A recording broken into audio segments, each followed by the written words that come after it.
não há. Ele usa fogo para curar, para batizar, para renovar. Hoje uma bênção irás levar, então abre a boca para lhe exaltar. Amém, José Marcondes, Deus abençoe. Da sua presença. Já estamos quase 80 lá, compartilhamento. Bom, vamos ouvir a palavra? Dessa presença todo dia. Na sua presença tem a tristeza, salta de alegria. Você está ouvindo o programa Cristo no seu lar, na apresentação do irmão Caetano.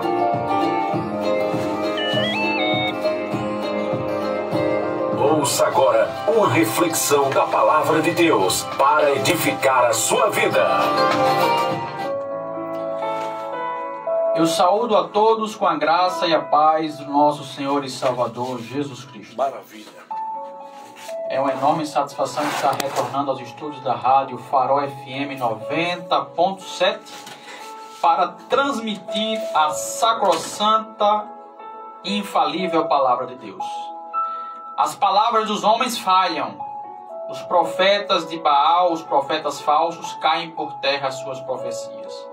Mas a Bíblia Sagrada mantém-se intacta, infalível e inerrante em todas as suas profecias. Tá certo? Mas sem mais delonga, se você possuir um exemplar da Bíblia Sagrada, abra ela no 4º Evangelho. Os Evangelhos estão situados no Novo Testamento. Primeiro vem Mateus, depois Marcos, depois Lucas, aí você vai para o 4º. João, que foi um escritor muito profícuo, foi bibliorrágico. Ele escreveu pelo menos 5 livros, de que se tem notícia. Escreveu o Evangelho que traz o seu nome, João. Escreveu 3 epístolas, 3 cartas. E escreveu o Apocalipse, o último livro da Bíblia Sagrada. Mas eu quero falar e basear o meu sermão no seu primeiro livro, que é o livro de João, o Evangelho de João. Capítulo de número 12, versículos 32 e 33, que dizem assim: Palavra de Jesus Cristo, redigidas por João, o seu apóstolo, o seu evangelista e o seu escritor. E eu, quando for levantado da terra, todos atrairei a mim. E dizia isso significando de que morte havia de morrer. Repetindo. E eu, quando for levantado da terra, todos atrairei a mim. E dizia isso significando de que morte havia de morrer. Ponto final. Pois bem, estas palavras santas que saíram dos lábios santos de Jesus, do homem mais perfeito que pisou nesse globo terra, do profeta mais crível, mais digno de confiança do que todos os profetas anteriores, não desmerecendo os demais, mas este merece mais confiança do que qualquer outro, porque além de ser homem, ele era Deus, ainda é Deus. Ele disse recorrentemente, várias vezes na Bíblia Sagrada está escrito, no Novo Testamento, nos Evangelhos, ele citando o momento em que ele iria passar, o momento da sua crucificação. Estamos comemorando a Semana Santa, hoje é sexta-feira, foi num dia semelhante a este, num dia de sexta-feira, que Jesus Cristo morreu. Ressuscitou no domingo seguinte, pela manhã. Morreu na sexta-feira, às 3 horas da tarde, que era no calendário judaico a hora 9, e ressuscitou no domingo pela manhã. Pois bem, aqui nestes versículos situam-se algumas verdades. Jesus diz que quando ele fosse levantado da terra, isso refere-se obviamente à sua crucificação, porque o versículo imediatamente posterior diz o seguinte: e dizia isso significando de que morte havia de morrer. E de que morte ele morreu? Crucificação. Então ele refere-se aqui, ó: quando eu for levantado da terra, ou seja, quando eu for crucificado, todos atrairei a mim. E então, analisando estes versículos, eu observei que Jesus queria dizer pelo menos 3 coisas com relação à atração dele quando ele fosse crucificado. Primeiro, ele queria dizer que muitos veriam a sua crucificação, a sua morte terrível e cruenta, e dura e sangrenta, e ficariam pasmados e admirados, com o olhar atraídos para aquele espetáculo cruento. Segundo lugar, ele queria dizer que muitos seguiriam a ele depois da sua crucificação. Porque fenômenos naturais e espirituais ocorreram no momento da sua crucificação. Mortos saíram das suas tumbas, o véu do templo se rasgou de alto a baixo, houve um terremoto por alguns momentos, e outros fenômenos ocorreram com a morte de Jesus. E em terceiro lugar, Jesus queria dizer com isso, sobre a atração dele quando ele fosse crucificado, que muitos se salvariam. Atrair, atração, é ser ligado um ao outro. O ímã, quando atrai as limalhas de ferro, ele chama para si, para próximo, para junto. Então queria dizer essas 3 coisas. Mas antes de iniciar o meu sermão, eu queria dizer mais 3 coisas. 3 verdades antes do meu sermão. Primeiro, Jesus morreu na hora 9, que para os judeus é a hora 9 e para nós equivale a 3 horas da tarde no nosso relógio. No horário de Brasília, mais precisamente. Da sexta-feira, ele morreu na sexta-feira e ressuscitou no domingo. Não é como alguns pensam, porque existem críticos da morte de Jesus que dizem assim: como pode Jesus ter ressuscitado depois de 3 dias, se não dá 3 dias? Se ele morreu na sexta, então foi sexta, conta sábado e domingo, só dá 2 dias. Então Jesus não morreu e ressuscitou depois de 3 dias. Mas eu digo a você, obviamente ele não ressuscitou depois de 3 dias. Tá certo? Não foram 3 dias depois, porque a Bíblia também não diz que foram 3 dias depois. Veja o que diz Mateus capítulo 20, versículo 18. Como seria a ressurreição de Cristo? 20, 18, 19. Eis que vamos para Jerusalém, e o Filho do Homem será entregue aos principais dos sacerdotes e aos escribas, e condená-lo-ão à morte. E o entregarão aos gentios para que dele escarneçam, e o açoitem e crucifiquem, e ao 3º dia ressuscitará. Ele não disse depois de 3 dias, ele disse ao 3º dia. Tem uma diferença. Uma coisa é dizer depois de 3 dias seguidos e contados de 24 horas. E outra coisa é dizer ao 3º dia. Ao 3º dia ele queria dizer, conta-se, porque para os judeus o dia contava-se, podia ser contado com poucas horas do dia em curso. Por exemplo, ele morreu na sexta. Morreu na sexta de 3 horas da tarde. Então conta a sexta, uma parte do dia da sexta-feira, conta todo o sábado e conta uma parte do domingo. Então são obviamente 3 dias.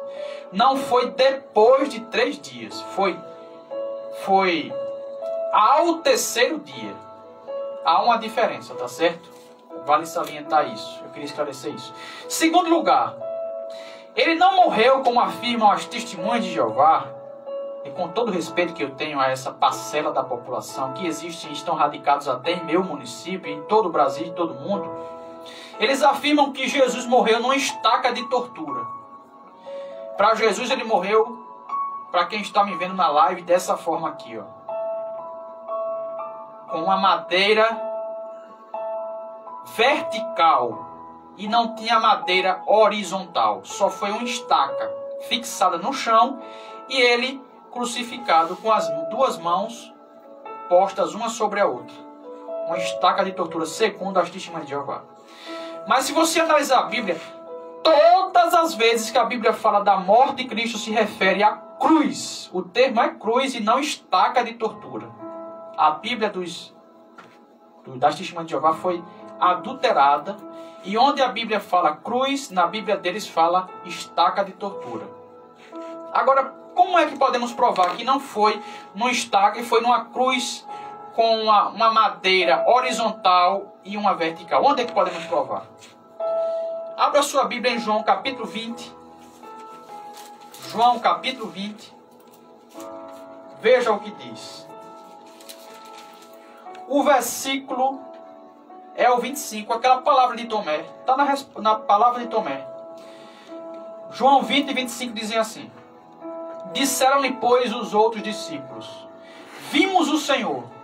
Mas ele, Tomé, disse-lhes: se eu não vir o sinal dos cravos, veja que cravos está no plural, mais de um, obviamente foram dois, dos cravos em suas mãos, ou seja, 2 mãos e 2 cravos, e não puser a minha mão no seu lado,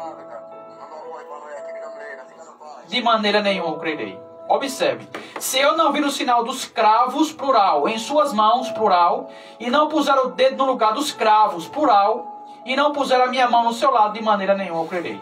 Se fosse no estaca de tortura, seria ele diria assim, Tomé diria assim, se fosse somente no estaca de tortura: se eu não vir o sinal do cravo em suas mãos, do cravo, porque seria necessário somente um cravo para fixar as 2 mãos ao mesmo tempo na estaca de tortura. Segundo até eles têm fotos nas suas Bíblias.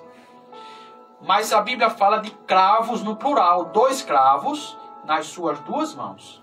Então está provado que não foi no estaca, foi numa cruz, obviamente, provado pela resposta, pela palavra de Tomé. E em terceiro lugar, uma terceira verdade que eu queria dizer para vocês, nesta noite, é que a diferença das religiões, existem milhares de religiões espalhadas pelo globo Terra, pelos mais de 7 bilhões de habitantes na Terra, dividido em todos os 5 continentes, América, Europa, Ásia, África, Oceania, Oriente e Ocidente.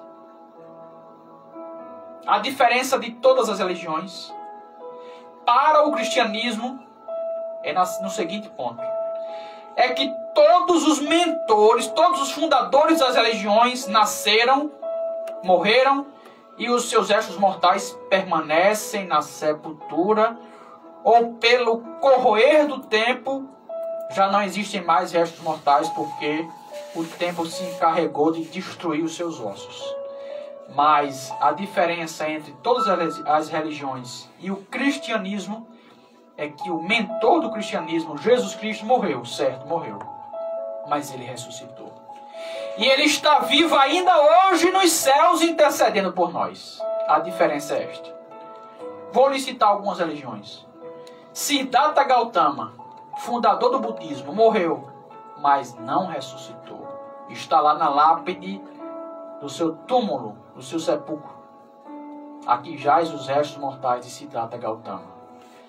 Maomé, fundador do islamismo, com mais de 1 bilhão de seguidores, a maior religião do mundo é o islamismo. Os restos mortais estão lá. Helena Petrovna Blavatsky, a fundadora do teosofismo, que acredita em muitas heresias antibíblicas, inclusive na reencarnação. Helena Petrovna Blavatsky, a russa, da Rússia, fundadora do teosofismo, morreu. Os seus restos mortais permanecem num túmulo na tumba fria. Allan Kardec, fundador do espiritismo, morreu, mas seus restos permanecem lá. E Jesus Cristo? Jesus Cristo morreu há mais de 2000 anos atrás. Ele morreu não como estes, a maioria destes fundadores das várias religiões do mundo, tanto antigas como mais recentes. Eles morreram de mortes naturais. Jesus, a sua vida foi tirada. Mas mesmo assim ele disse que foi ele quem deu de livre e espontânea vontade a sua vida. Ele morreu crucificado da forma mais terrível. Ele sentiu dores desde o Getsemane, quando ele transpirou gotas de sangue.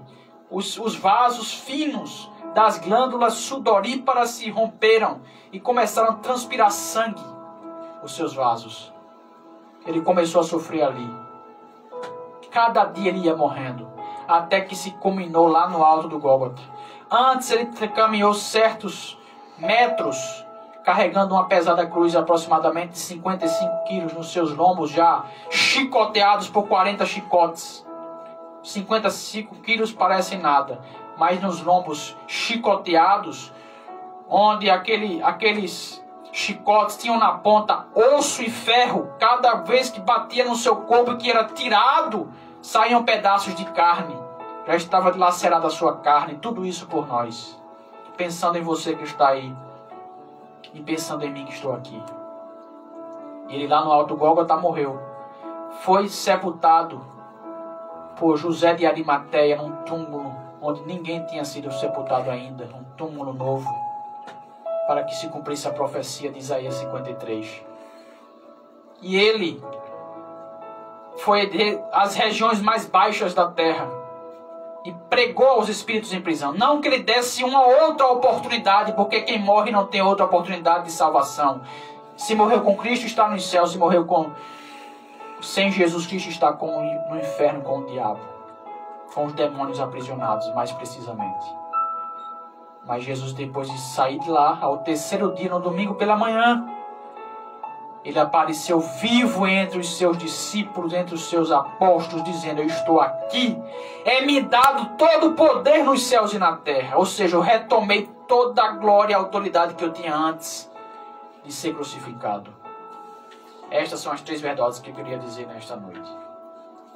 Mas vamos para o cerne da mensagem. Eu estive meditando por que Jesus morreu. Por que será que Jesus morreu? Tinha algum motivo? Ele que habitava na luz inacessível lá com o Pai, na eternidade, com o Espírito Santo, rodeado de anjos, de miríades de anjos, de arcanjos, serafins, querubins, de anjos, potestades, principados, tronos, dominações, estava lá rodeado por essas espécies de anjos. Ele precisaria descer a esta terra para morrer? Qual foi o motivo dele ter morrido? Você deixaria o seu lugar para morrer por alguém? Obviamente não, porque ninguém faz isso. Só Jesus optou fazer isso por você. Agora, por que ele morreu? Em primeiro lugar, primeiro ponto. Ele morreu porque desde antes da fundação do mundo, ele já havia escolhido isto. Apocalipse capítulo 13. Eu quero citar as referências e ler com você. Apocalipse 13, 8. Diz assim: e adoraram a todos os que habitam sobre a terra, esses cujos nomes não estão escritos no livro da vida do Cordeiro, que foi morto, olha, Cordeiro que foi morto desde a fundação do mundo. Não que esse Cordeiro, Jesus, Cordeiro aqui é uma figura de linguagem, porque remete-se aos cordeiros que eram mortos no Antigo Testamento por meio do sacrifício, lá naquela churrasqueira grande que era o altar do sacrifício. Não que ele precisasse morrer pelos seus pecados, mas ele morreu por nossos pecados. E não que ele tivesse morrido antes da fundação do mundo. Isso quer dizer que na presciência de Deus, Deus já tinha previsto que ele iria morrer. E ele se dispôs desde antes da fundação do mundo. Antes que existisse terra, antes que existissem árvores, antes que existissem animais, vegetais, minerais, ser humano, antes que existisse tudo, ele já havia se predisposto. Na sua presciência, ele estava prevendo que a humanidade iria se corromper. E ele, naquele momento, ele disse: eu me disponho a morrer pela humanidade. Então a sua morte não foi uma coisa escolhida de repente, do nada, não. Já tinha sido planejada, porque Deus é um Deus organizado, ele planejou tudo. E nenhum dos anjos seriam capazes de morrer por nós, porque eles são criaturas. mas o próprio Deus eterno e perfeito, imaculado, santíssimo, magnífico, sapientíssimo e superior, disse assim: eu me disponho, meu Pai, a, na seguinte data, morrer pela humanidade, por aqueles que hão de ser salvos. E ele se dispôs e de fato morreu. Então, em primeiro lugar, Jesus morreu porque ele escolheu isso antes da fundação do mundo. Em segundo lugar, ele também morreu porque havia uma necessidade. Havia uma necessidade. O homem estava caído. Veja Isaías capítulo 55, versículo 53, versículo 5. Diz assim, Isaías 53 e 5. Mas ele foi ferido pelas nossas transgressões e moído. Você sabe o que é uma carne moída, não sabe? Quando você vai no mercado comprar carne moída, como é a carne moída? Pedaços, né? Olha como a Bíblia fala do corpo de Cristo aqui. Moído. Ele foi moído literalmente. 40 chicotadas nos seus lombos deixaram as suas costas e o seu corpo dilacerado, moído. E aqui diz que ele foi moído pelas nossas iniquidades. Então, em segundo lugar, ele morreu porque havia uma necessidade. Qual era a necessidade? Transgressões e iniquidades estão contidas nesse versículo 5º. Ele morreu por causa dos nossos pecados. Tá certo? Um pecador não poderia morrer por nós, porque é pecador, é semelhante a nós. Mas Jesus pôde, porque Jesus nunca cometeu pecado. Diz a Bíblia em Hebreus capítulo 4, versículo 15: porque não temos um sumo sacerdote que não possa compadecer-se das nossas fraquezas, porém um que como nós em tudo foi tentado, mas sem pecado. 1 Pedro capítulo 2, versículo 22 diz: o qual nunca cometeu pecado, nem na sua boca se achou engano. E ele certa feita fez uma indagação em João 8 e 54. Quem dentre vós me convence de pecado? Alguém poderia acusá-lo de pecado? Pergunta a você nesta noite. E a resposta é nada. Nada consta nas costas de Jesus Cristo, porque Jesus foi perfeito e santíssimo. Essa palavra santíssimo deve ser empregada apenas para Deus. Os católicos, com todo respeito, utilizam esse termo para Maria, mas Maria não pode ser santíssima. Santíssimo só Deus. Maria pode ser santa, mas santíssimo só Deus, porque Jesus nunca pecou. Deus nunca pecou. Em terceiro lugar, Jesus morreu para nos aproximar de Deus. Olha que interessante. Por que foi necessário aproximar a gente de Deus? Porque, como está escrito em Isaías 59, 2, as nossas iniquidades fazem divisão entre nós e nosso Deus, e os nossos pecados encobrem o seu rosto de nós, de Deus, para que Ele não nos ouça. Os nossos pecados encobrem o seu rosto de nós, para que Ele não nos ouça. Tá certo? Então o pecado faz uma divisão, uma separação. Como poderíamos ter acesso a Deus se não fosse por meio do sangue de Jesus Cristo? Não haveria chance alguma. Mas a Bíblia diz em Efésios capítulo 2, versículo 13 em diante, dizem assim as palavras de Deus: mas agora em Cristo Jesus, vós que antes estáveis longe, já pelo sangue de Cristo chegaste perto. Para ter esse conteúdo, esse sangue, foi preciso Ele morrer da forma mais terrível. Porque Ele é a nossa paz, o qual de ambos os povos fez um, e derribando a parede de separação que estava no meio, na sua carne desfez a inimizade, isto é, a lei dos mandamentos, que consistia em ordenanças para criar em si mesmo dos dois um novo homem, fazendo a paz. E pela cruz reconciliar ambos com Deus em um corpo, matando com ele as inimizades. E vindo ele, evangelizou a paz a vós que estavais longe e aos que estavam perto. Porque por ele, ambos temos acesso ao Pai em um mesmo Espírito. Sabe a causa? Outra causa de Jesus ter morrido? Torno a repetir. Para nos aproximar de Deus. O homem estava caído e além de caído estava distante de Deus. Romanos 3,23 diz que todos pecaram e destituídos estão da glória de Deus. Separados, afastados, distantes, distanciados, longe. Porque não dá para conciliar pecado com santidade. Se você um dia puder unir a água com óleo, também será possível unir pecado com santidade. Não dá para unir. Mas quando o homem se entrega a Jesus Cristo, confessa os seus pecados. Só há perdão e salvação de Deus quando há confissão e arrependimento. Sem isso não há salvação. Você quer ter a salvação da sua alma nesta noite? Confesse os seus pecados a Jesus Cristo agora. Diga a Ele: Deus, eu sou fraco, sou falho, sou pecador, eu peco todos os dias, eu já transgredi várias vezes as tuas leis. Mas eu quero teu perdão neste momento, Jesus. Conte a Jesus a sua história. Você pode já ter ganhado vários presentes na sua vida. Pode ter ganhado uma casa, ou um carro, ou uma moto.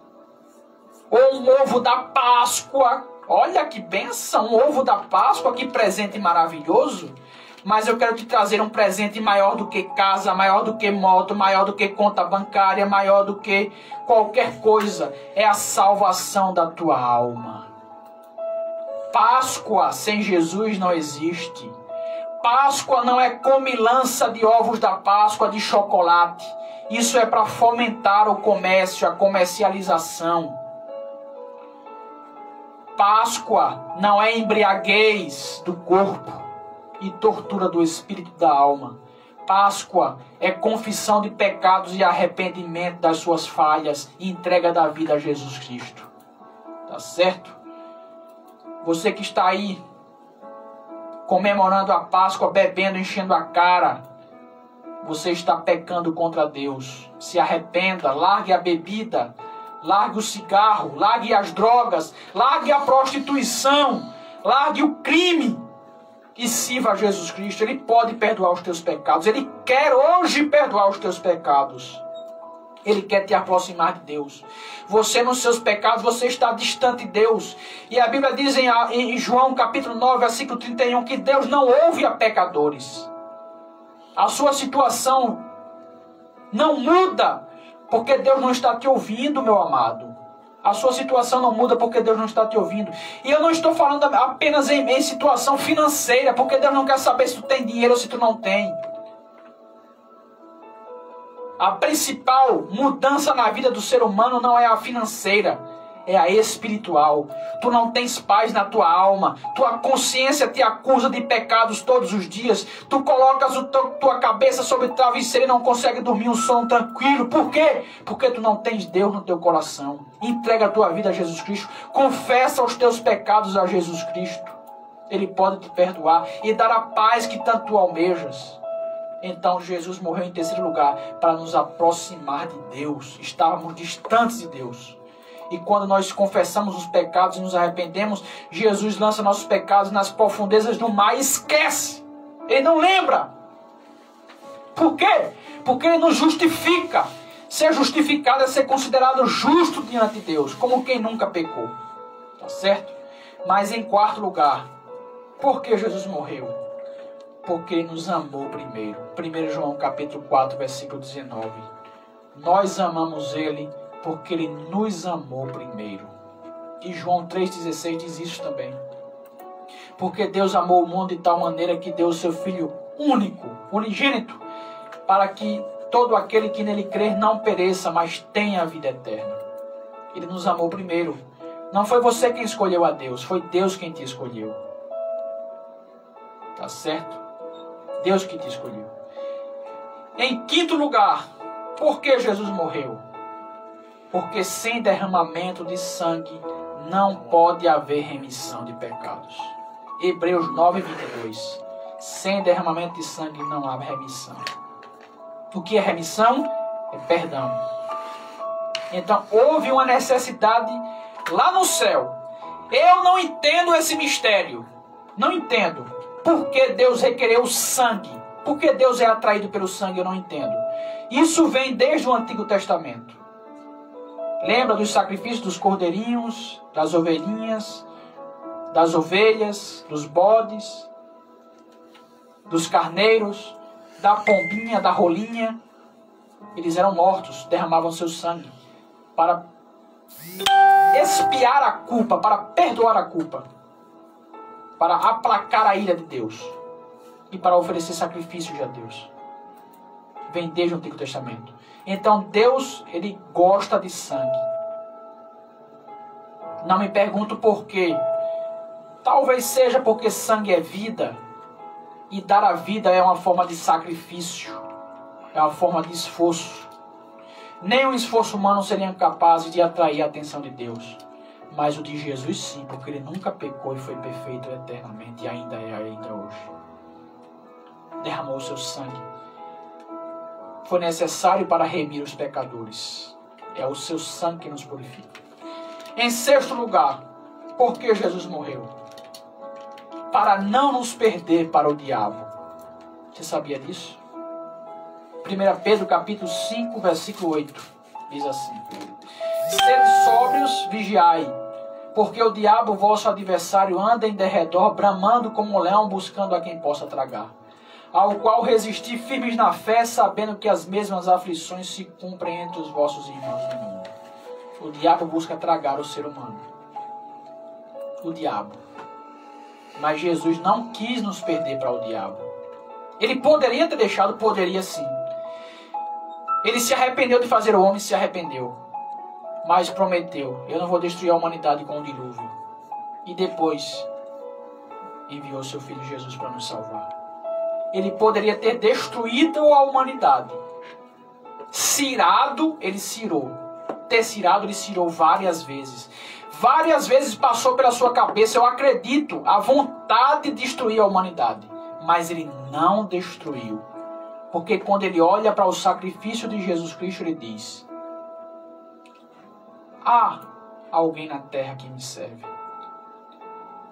Jesus morreu por esse pecador.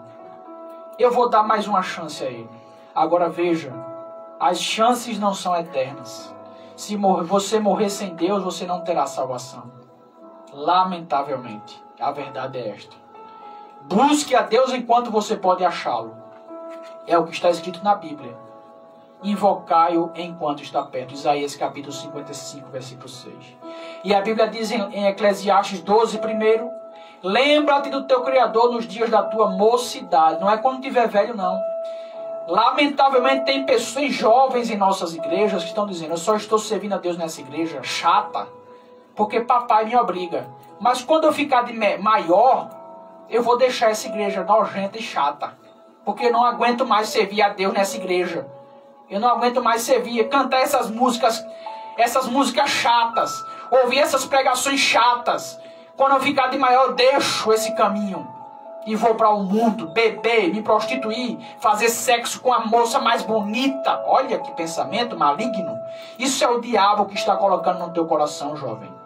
Tu disseste no teu coração, estou prevendo isso no teu coração, estou vendo você falando isso. Deus está dizendo: eu ouvi quando você falou, eu vou deixar de servir a Deus quando eu ficar de maior. Porque não aguento mais ouvir essas pregações chatas e cantar essas músicas feias. Esses hinos da harpa cristã, esses hinos do hinário cristão. Não aguento mais. Fazer oração é chato, dobrar o joelho é chato. Mas eu digo a você: o que adianta você ganhar o mundo inteiro e perder a sua vida? O que adianta você fazer sexo com todas as meninas da tua escola e você morrer e ir para o inferno? Não pense como Satanás coloca no teu coração. O que adianta você usar drogas, ser feliz por um instante e de repente a tristeza bater o teu coração novamente? É só um instante que a droga traz prazer para você. O que adianta você curtir tanto a vida, dizer que você é o desenrolado, é a desenrolada? Você já pegou todos os meninos do teu colégio. Você já fez sexo com vários homens, com vários jovens.